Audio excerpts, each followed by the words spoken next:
Welcome into the Morning Five Bucknutters.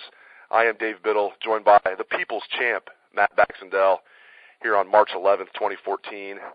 And Bax, first topic, the NCAA is considering adding an early signing period for football, very similar to what we see in basketball and other sports. In your opinion, good idea or bad idea? Depends how they do it, to be honest. It's a good idea if it comes with the caveat of the signing that a player does in, say, August is null and void if the coach of the team he signs with leaves somewhere else in January. That's the problem at any signing period is we all know how the coaching carousel can work. We all know how players commit to coaches, and then those coaches leave before they even get on campus a lot of the times. So I think an early signing period is a great thing, but I also think it has some very potential downsides. Because here's the other thing.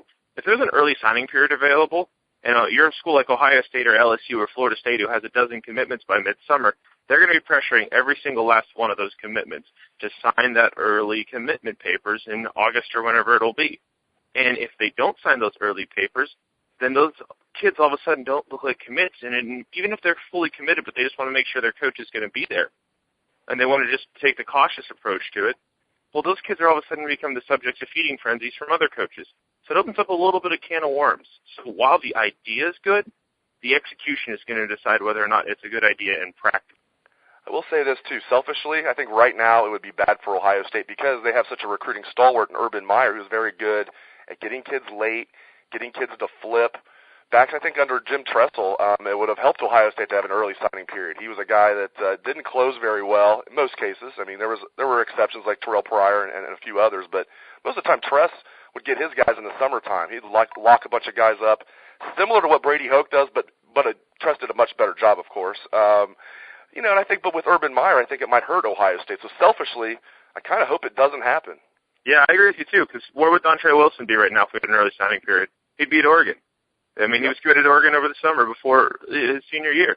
And while your blasphemous comparison of Brady Hoke to Jim Tressel will not stand, sir, the truth of the matter is sort of correct.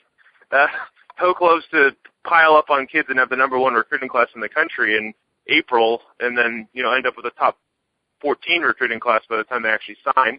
Jim Tressel is certainly much better in the long run than Brady Hoke was, and we'll see if Brady Hoke even has any lasting power in that regard. But that's a very good point. Because Urban Meyer is the king of the flip. He flips players like cooks flip pancakes. And the bottom line is, if those kids are signed elsewhere, then Urban can't flip them.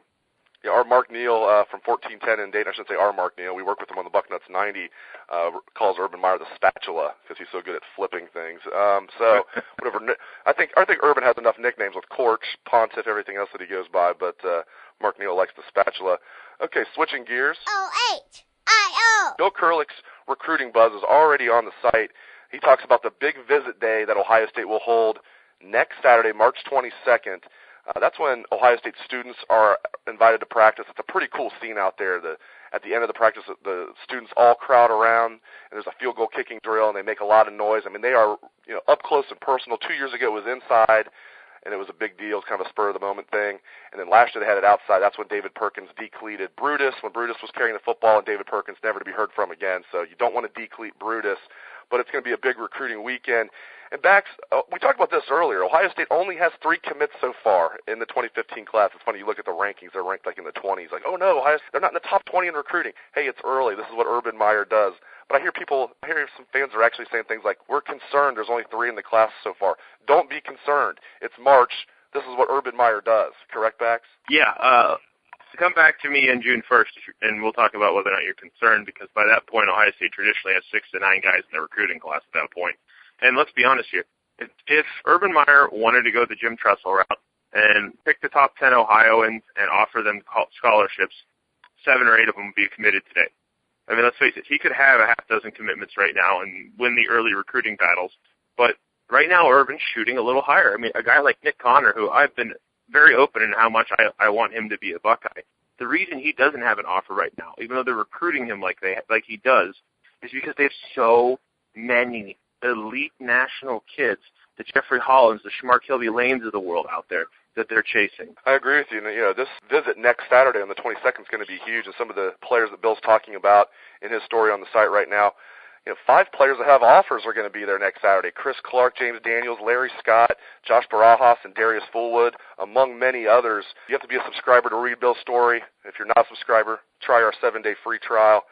Last thing really quick, I want to give a shout-out to Wright State University. Good luck tonight to the Raiders on ESPN at 7 o'clock playing Milwaukee in the Horizon League championship game with a chance to go to the NCAA tournament. So good luck to the Wright State Raiders. And thank you to the People's Champ, Matt Baxendale. Hope everybody has a great day. Thanks for joining us here on the Bucknuts Morning 5.